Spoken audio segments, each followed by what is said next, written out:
Hey campers, George here, back in the man cave. Getting ready to go to the boundary waters with the usual suspects. Got to get all my stuff together. This is how I plan.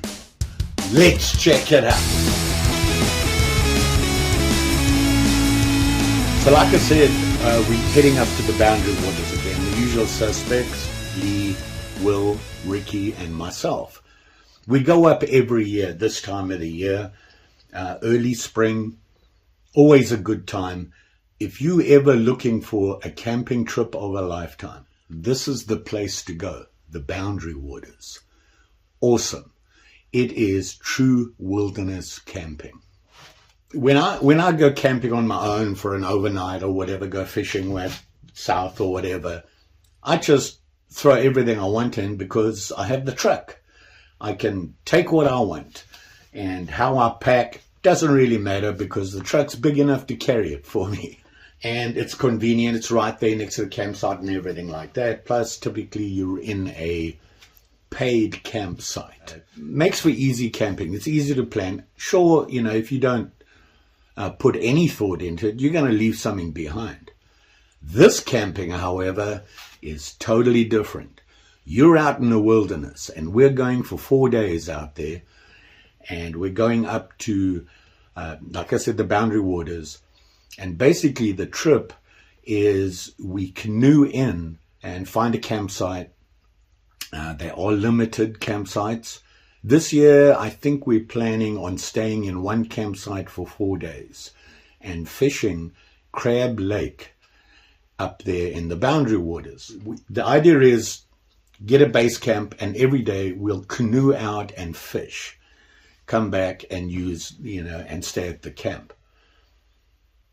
When I have a trip like this, we're in the middle of nowhere. There's literally no help if you get into trouble. And if you don't have something, that's it. You don't have it. You got to deal with it. So planning for me is really important. The other guys do the same thing. Lee, who is our leader out there, sends out a text to everybody. This is what I need you to bring for the group and then your own stuff. For me, it's cutting stuff. I got to bring the saw, the axe, that sort of thing. Ricky will bring the water filtering system. Lee organizes all the food and meals for the whole trip. And Will, he just looks pretty. The first thing I do is once I know when we're going, I make a list. And typically, there's certain things and a lot of people miss the first step. Then I have basically 4 things that I do, 4 areas that I look at. The first one is tell everybody where you're going to. For me, I don't tell everybody. I don't know that many people. The guys I do know, they're going to be with me, except for Travis. Travis is my best friend, Travis and Laura. They live down the road. Probably they look after Mary, make sure she gets fed while I'm away. I will let them know when I leave, when I'll be back, and where I'm going to be, the area I'm in. Obvious reasons. On the 4th day, as soon as I get home, I text them and say, back home, all good, thank you. If they don't hear from me by the next morning of me saying I'm going to be back, there's a problem. And Travis will try and get hold of me immediately and make sure everything is okay. A lot of people don't do that. They pack up and go. A lot of people they have families and that. But these guys like me, I'm on my own here. I got to let somebody know where I'm going to be. And you should be doing that when you go on trips like that. So that's the first thing I do. That was number 1 on my list. You can see I write everything down. Then I look at location, the weather, and the time we're going to spend there, and then I pack accordingly. And what you're going to be doing is kind of important. So for us, we're going up to the boundary waters. We're going to be up at Crab Lake. We're going to be there for 4 days. We drive up the night before and stay with an outfitter in one of their bunkhouses. Get up early in the morning, have breakfast, get on the canoes, and head on out. We're out there first night, second night, third night.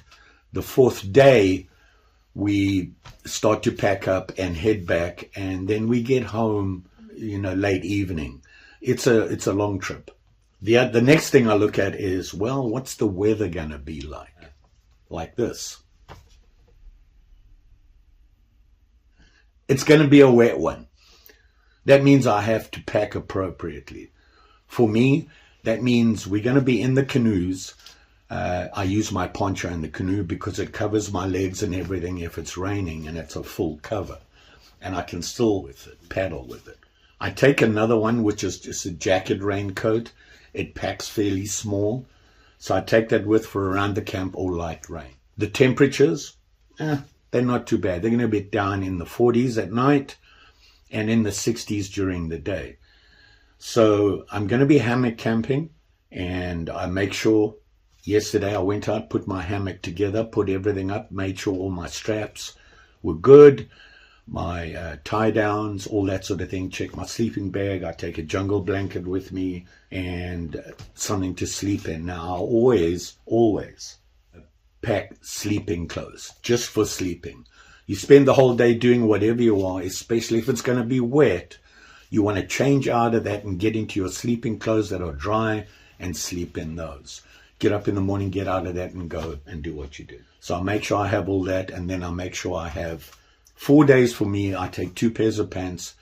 They both quick dry. The one allows me to unzip the legs so that I have a pair of shorts if it's warm and you don't really want long pants. I take that. I take a couple of t-shirts, something warm, a couple of extra pairs of socks. Now, shoes is another story. When it's raining like that and you're canoeing, you need to have wet shoes. I take my sandals because they have a nice padded bottom on them, and I'll use them around the camp and that sort of thing. If they get wet, they dry fairly quickly. I've got to speak to Lee if he's going to take boots, because we like to walk about. There's that.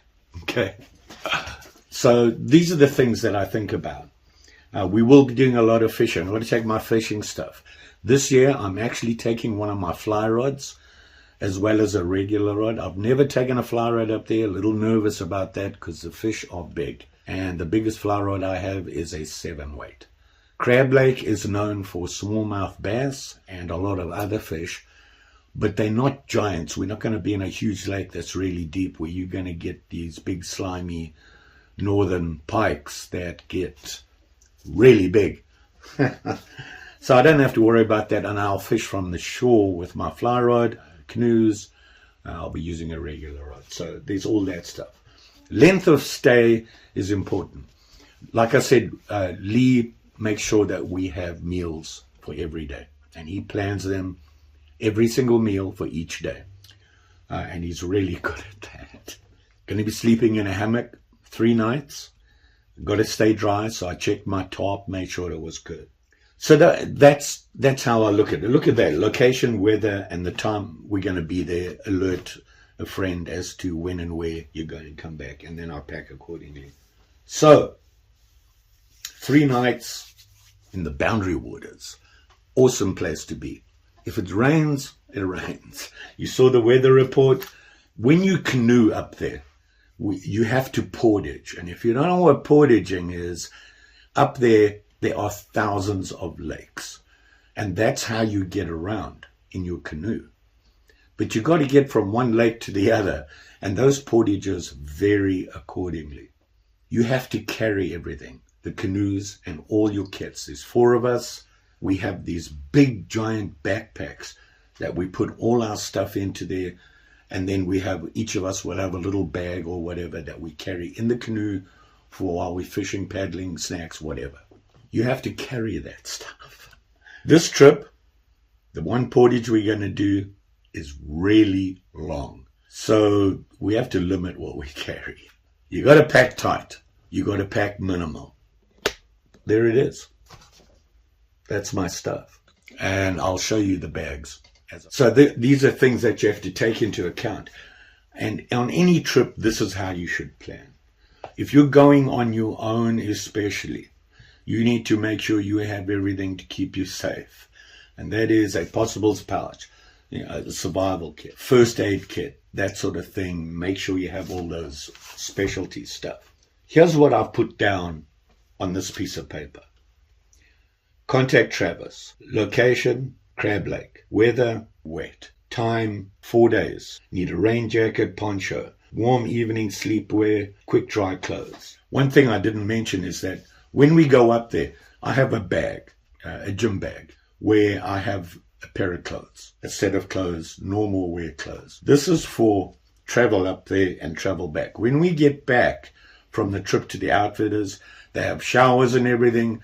We shower, change into casual clothes. Normally we'll go and get something to eat, and then we head home. That bag stays at the Outfitters in the trucks. And then I start talking about stuff, and I go, tarp, ties, mat, hammock, straps, sleep mattress bag, jungle blanket, sleepwear. Clothes, 2 rain jackets, jacket poncho, 4 pairs of socks, 2 pants, 4 t-shirts. Water shoes, and then boots with a question mark. I take 1 hat and 1 beanie. I sleep with a beanie, just keeps you warm. And then I put food, Lee. There you go. However, I do carry a snack pack. I have a little bag that I keep coffee and some trail mix in.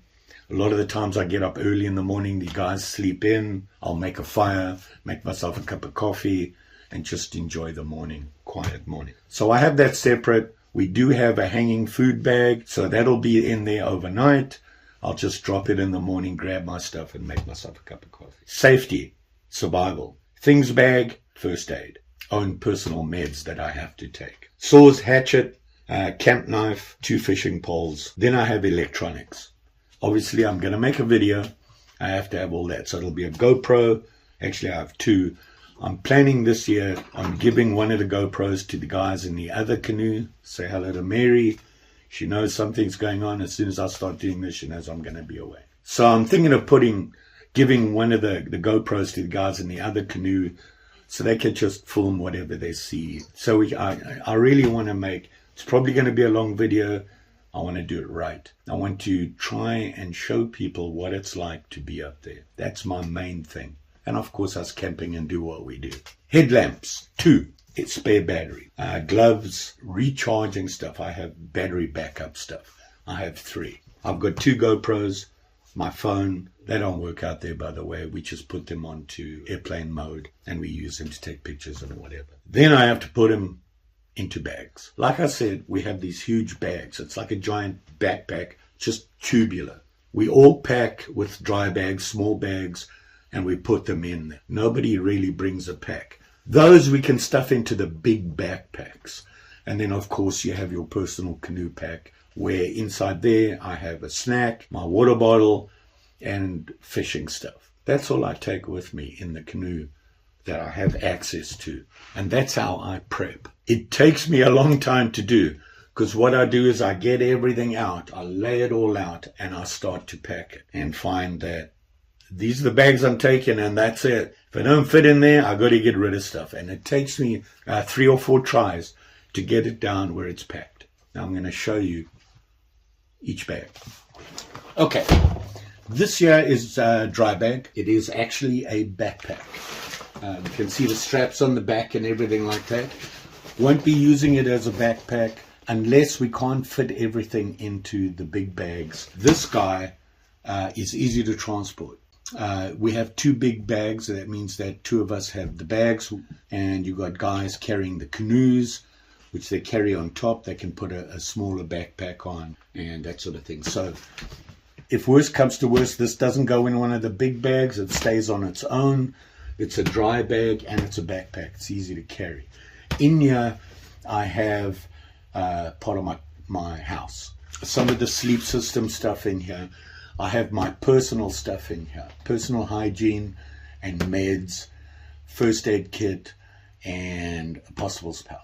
This bag here is not a dry bag, but it is waterproof. Okay, and this will go into one of the big bags, which are waterproof basically. And this carries my hammock and tarp stuff, basically the house. Okay, And it's just a regular bag. It's designed to clip onto one of my backpacks that I have that I can't use anymore. This one here is a sea line, which has all my clothes in. Now, here's a tip. When you pack your clothes, pack accordingly. I'm going to be dressed. Hopefully, I'll be reasonably dry for the whole day once we set up camp and everything. At the top here, I have my sleep stuff. Quick access. I don't have to dig through my bag. Like I said, a lot of rain, a lot of wet. Don't want to be pulling things out of dry bags because chances are going to get wet. So I have my sleep system, and then I have shirt, pants, that sort of thing. Spare socks and everything at the bottom, should I need it. So that will go into one of the big bags. This here is a very basic dry bag, and this has my electronics in it. All the stuff I need to make a video, headlamp stuff and that sort of thing. Now, just by habit, when I'm up there, I always have a headlamp on me. I lose stuff if I don't do that. And I just hang my headlamp around my neck all the time when I'm in camp. Certainly when it starts to get late evening and it stays on me, I sleep with it on me. If I need to get up in the middle of the night or something happens in the middle of the night, I need a light. I don't want to be digging around trying to find my headlamp. It's on me. Charge equipment is there. It's not very big. This will just go into one of the big bags. This bag here is what I was talking about, waste bag. It's got my fishing stuff in it, water bottle, snack, that sort of thing. And this on top here is my poncho. That's the basics of it. Nothing special about this. This will be with me in the canoe. So I have access to my fishing stuff, and that's when it starts to rain. Got the poncho and that sort of things. This just stays with me, and I can strap it to my waist, put a pack on, and carry other stuff when we do the portage. I'm the old guy. They let me off on a lot of stuff. So, and then I have some personal stuff that is on me. Camp knife. Get up on Thursday morning, get dressed, get ready to head out from the outfitters. This goes on my belt, and I have an optional saw that goes in one of my side pockets. Knife and saw, always have that on me. Like I said, I'm the one in charge of cutting. So I have my Trail Boss small camp axe, and in here as I have a folding bow saw. My knife, that's enough to do fire prep and wood prep. So, and that's it. It looks like a lot. It's 4 days in the middle of nowhere. When I get to Lee, we're leaving from Lee's house. We'll get there, we'll pull everything out, and we'll pack everything to make sure it fits. If it doesn't, we start pulling stuff out. I will take a picture of this and send it to Lee and say, yeah, you are. And he'll say, I don't think so, or looks good. All fired up about this, looking forward to this trip. Last year was an interesting trip. We had kind of some exciting things happen, which always made for you. Unfortunately, I didn't get it on camera. A lot of water. This time of the year, typically we have a high snow melt. We didn't have much snow this winter. The lakes will be high. Some of the portages get really wet and slippery, makes it exciting. And last year it was. It turned out to be a great trip because a lot of things happened and it was exciting, and that's what it's all about. Hopefully it'll be exciting and fun, and I'll get to show you what it's all about. When I moved to Minnesota, the Boundary Waters was on my bucket list. And just so happened that where I started working were the suspects. They worked in the same place, and Lee approached me and said, I heard you like to go camping or whatever. You've been to the Boundary Waters. And I was like, nope, planning on it. And he said, guess what? Let's go. Lee and Ricky will come with. We have a good time. And it's become an annual thing for us. So just going to say one more thing. When you're planning a wilderness trip, like I'm not talking about your regular camp trips in however, I'm talking about you're in the middle of nowhere. The number one thing when you plan is to get back home, safe and sound. Just saying. You'll be safe out there, especially when you're out in the middle of nowhere. Got to have the stuff. You got to be careful. Got to have all that stuff so that you can get back home. And of course, there's a lot of sharp and shiny stuff that you're playing with. All sorts of things can happen. Try to be as prepared as possible. There you have it. Prepping for the boundary waters. Don't forget, like, share, subscribe. You know the story. Hopefully I'll be back, because I'm planning on being back. And we'll have a great video to show you. I'm thinking about a second video just showing the boundary waters, trying to show everybody why you should go. That's the plan. Might just turn out to be one. It all depends on what happens. Thanks for watching. Always appreciated. See you again soon.